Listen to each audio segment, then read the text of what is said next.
Okay, hey guys, I want to show you something really fun. You ever wonder what to do with all the trash that you've got left over? It just seems to pile up, and then all those bills that come in that are really just junk mail, and I don't know how many DirecTV requests I've had this week, but they just pile up. You kind of feel guilty about throwing them away.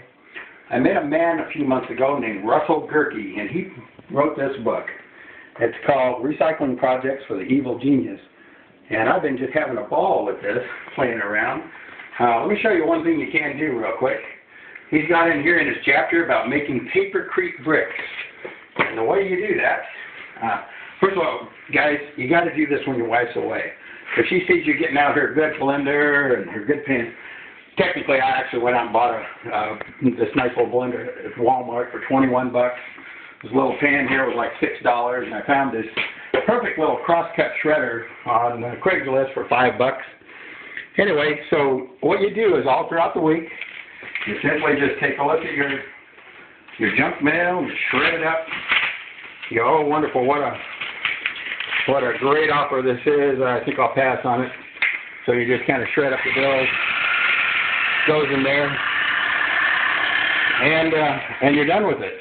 After that goes in there, you take the paper out here, and you take her and you can put it in this pot with just a little bit of water, and you stick her in here. I've already got quite a bit in there, but just as it builds up through the week.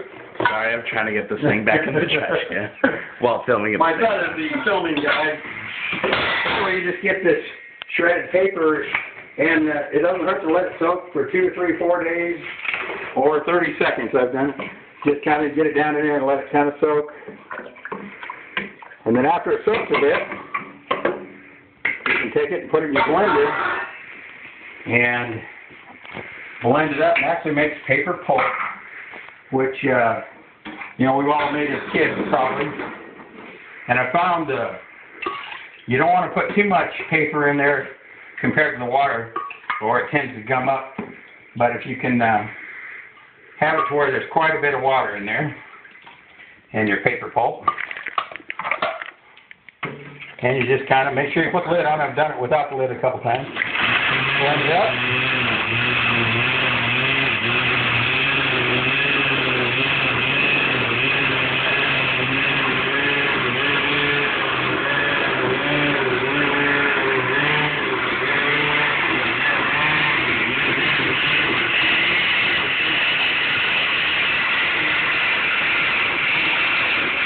Usually takes about 30 seconds to a minute to blend it up.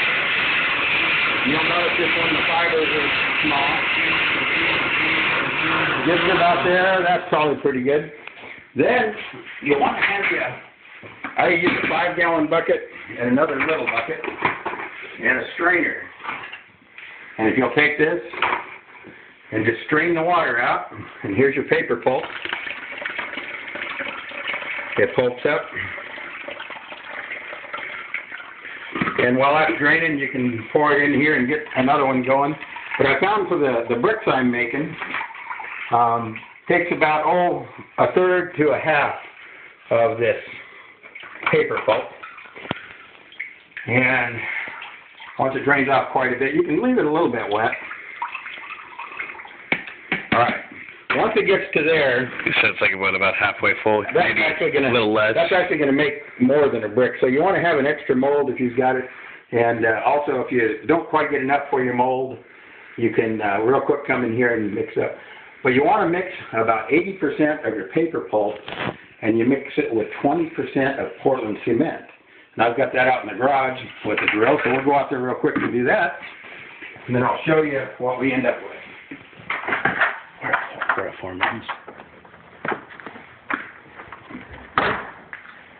The wife is at the store. Yeah, so she's been there a long time. We got to hurry up and get this done before she gets back and get things cleaned up. In here. Okay, we're good. I don't see it. Remember, about 80% and 20%. And I'll mix this is about 2 cups on this cup. So I put about 4 cups of this to approximately 12 cups or so the other. And then on your drill, you just got a little paint mixer on your drill.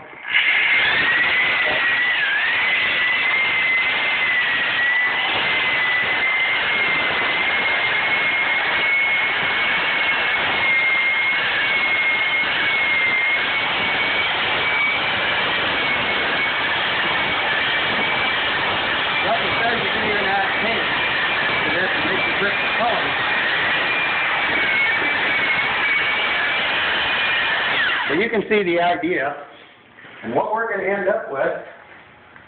And I got the idea from my kids, the old, what do you call these things? Legos, I guess. Yeah. The giant Legos. You can actually make a brick that looks similar to this. And I'll show you what it looks like on the inside, the mold. But what you use for the tops of them are the old bottles that you throw away that you kind of feel guilty about. Now these Papercrete bricks, when they're done, they're about a third as heavy as a regular concrete brick, and they do take a little longer to dry. And they get lighter as they dry. Pretty durable. And they're durable. You can actually put a torch up to them and they won't ignite. They're real durable. And then what you do is you end up cutting out the bottoms here, and then the next brick can stack, clicks right on top just like your Legos. The mold that I made for this, very simple. Just a little mold made out of wood. And I put these two bottles, I actually fill them with water to keep them from collapsing when you put in the Papercrete. You just pour it in there. Fill it to the top. Now this is a 1 foot by 6 inch by, it's actually 8 inches deep. And when the Papercrete starts drying, it actually shrinks down to your 6 inch size. So you end up with about a 6 by 6 by 1 foot block. And that's about it. When we get enough of these blocks made to build something, we're actually going to build a little raised garden, and we'll let you see that when we're done.